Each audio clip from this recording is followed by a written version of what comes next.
That was the big favorites for this year's NBA title, the Los Angeles Clippers, in Game 7 of the Western Conference semifinal. Kawhi Leonard, Paul George, even the so-called big coach Doc Rivers. See them here?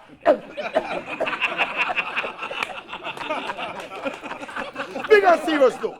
It was one of the biggest choking jobs in the history of basketball. Yes, the Denver Nuggets were the number 3 ranked team and Clippers ranked at 2. And the 2 Denver superstars, Nikola Jokic and Jamal Murray, got their numbers and made all the big plays throughout the series.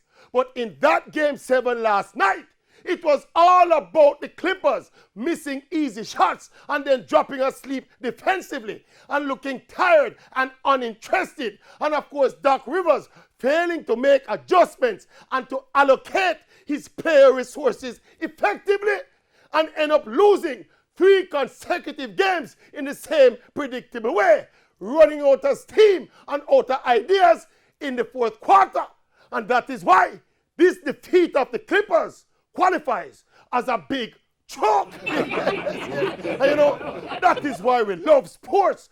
That is why we watch and enjoy sports. Sport is not 1 + 1 = 2. Sport is about executing on the day.